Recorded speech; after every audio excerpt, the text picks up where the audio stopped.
Hi ನಮಸ್ಕಾರ, ನಾನು ಅಜಿತ್. ಆನ್ಲೈನಲ್ಲಿ ನೀವೇನಾದರೂ ಆರ್ಡರ್ ಮಾಡಿದಾಗ ಡೆಲಿವರಿನ ಸರಿಯಾದ ಟೈಮ್ಗೆ ಕೊಡದೇ ಇದ್ರೆ ನೀವು ಕನ್ಸ್ಯೂಮರ್ ಕೋರ್ಟ್ಗೆ ಹೋಗ್ಬೋದಾ? ಹಂಗೆ ಹೋದ್ರೆ ನಮಗೆ ಎಷ್ಟು ಪರಿಹಾರ ಸಿಗುತ್ತೆ? ನಾನಿವತ್ತು ನನ್ನ ಪರ್ಸನಲ್ ಲೈಫ್ ಎಕ್ಸ್ಪೀರಿಯನ್ಸ್ನ ನಿಮ್ಮ ಜೊತೆ ಶೇರ್ ಮಾಡ್ತೀನಿ. ನಾವು ಫ್ಲಿಪ್ಕಾರ್ಟ್ ಮತ್ತು ಟ್ರೂಮೆಟ್ಸ್ ಅನ್ನೋ ಎರಡು ಕಂಪ್ನಿಗಳ ಮೇಲೆ ಈಗಾಗಲೇ ಲೀಗಲ್ ಆಕ್ಷನ್ ತಗೊಂಡಿದ್ದೀವಿ. ಇದು ಅದರ ಜಡ್ಜ್ಮೆಂಟ್ ಕಾಪಿ.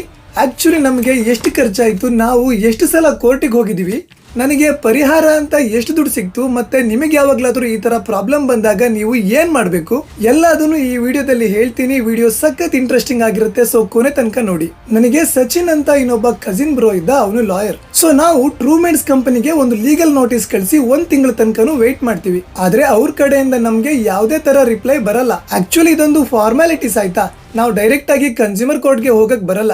ಫಸ್ಟ್ ಒಂದು ನೋಟಿಸ್ ಕೊಟ್ಟು 1 ತಿಂಗಳ ತನಕನೂ ಕಾಯಲೇಬೇಕು. ಇದಾದ್ಮೇಲೆ ನಾವು ಕನ್ಸ್ಯೂಮರ್ ಕೋರ್ಟ್ ಅಲ್ಲಿ ಒಂದು ಕೇಸ್ ಮಾಡ್ತೀವಿ. ಆಕ್ಚುಲಿ ಇದ್ರಲ್ಲಿ ನಾವು ಕೋರ್ಟಿಗೆ ಹೋಗ್ಬೇಕಾಗೇ ಇಲ್ಲ. ಮನೆಯಲ್ಲೇ ಕಂಪ್ಲೇಂಟ್ ಕಾಪಿಗೆ ಒಂದು ಸೈನ್ ಹಾಕಿ ಕೊಟ್ರೆ ಸಾಕು, ಮಿಕ್ಕಿದ್ದೆಲ್ಲ ಲಾಯರ್ಸೇ ನೋಡ್ಕೋತಾರೆ. ಆಮೇಲೆ ಇದೆಲ್ಲ ಸಡನ್ ಆಗಿ ಆಗಲ್ಲ, ಜಡ್ಜ್ಮೆಂಟ್ ಬರೋದಕ್ಕೇನೆ 3-4 ತಿಂಗಳು ಆಗುತ್ತೆ. ಈ ಕೇಸಲ್ಲಿ ನಮ್ಗೆ 15,000 ರೂಪಾಯಿ ಪರಿಹಾರ ಸಿಗುತ್ತೆ.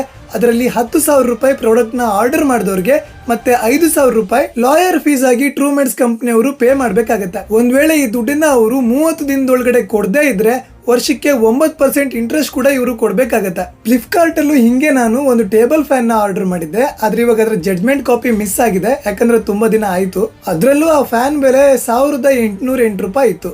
ಡೆಲಿವರಿ ಬಾಯ್ ಆ ಪ್ರಾಡಕ್ಟ್ ನ ಡೋರ್ ಸ್ಟೆಪ್ ಡೆಲಿವರಿ ಮಾಡೋದಕ್ಕೆ ಒಪ್ತಿರ್ಲಿಲ್ಲ.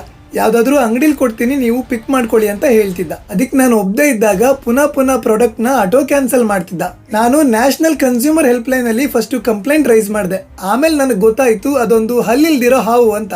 ಸರ್ಕಾರ ಸುಮ್ನೆ ಒಂದು ಫ್ರೀ ಹೆಲ್ಪ್ ಲೈನ್ ಇಟ್ಟಿದೆ, ಆದ್ರೆ ನನ್ಗಂತೂ ಅದರಿಂದ ಸ್ವಲ್ಪನೂ ಯೂಸ್ ಆಗಿಲ್ಲ. ನಾನು ಆ ಫ್ಯಾನ್ ಆರ್ಡರ್ ಮಾಡಿ 21 ದಿನ ಆದ್ಮೇಲೆ ಕೊನೆಗೂ ಫ್ಲಿಪ್ಕಾರ್ಟ್ ಅವರು ಅದನ್ನ ಡೋರ್ ಸ್ಟೆಪ್ ಡೆಲಿವರಿ ಕೊಡ್ತಾರೆ. ನಾನು ಇದ್ರ ಮೇಲೂ ಕನ್ಸ್ಯೂಮರ್ ಕೋರ್ಟ್ ಅಲ್ಲಿ ಒಂದು ಕಂಪ್ಲೇಂಟ್ ರೈಸ್ ಮಾಡಿಸಿದೆ. ಇದಕ್ಕೆ ನನಗೆ 7,000 ರೂಪಾಯಿ ಪರಿಹಾರ ಸಿಕ್ತು. ಇದರಲ್ಲಿ 5,000 ರೂಪಾಯಿ ನನಗೆ ಮತ್ತೆ 2,000 ರೂಪಾಯಿ ಲಾಯರ್ಗೆ ಅಂತ ಕೋರ್ಟ್ ಆದೇಶ ಮಾಡಿತು. ಈ ಎರಡು ಕೇಸಲ್ಲಿ ಅಪೋಸಿಟ್ ಪಾರ್ಟಿಯಿಂದ ವಾದ ಮಾಡೋದಕ್ಕೆ ಯಾರು ಬಂದೇ ಇರಲಿಲ್ಲ. ಯಾಕಂದ್ರೆ ಆ ಕಂಪ್ನಿಗಳಿಗೆ ಗೊತ್ತಿತ್ತು ಹೆಂಗಿದ್ರು ಪೆನಾಲ್ಟಿ ಬಿದ್ದೇ ಬೀಳುತ್ತೆ, ಸುಮ್ಮನೆ ಯಾಕೆ ಲಾಯರ್ ಫೀಸ್ ನ ವೇಸ್ಟ್ ಮಾಡೋದು ಅಂತ.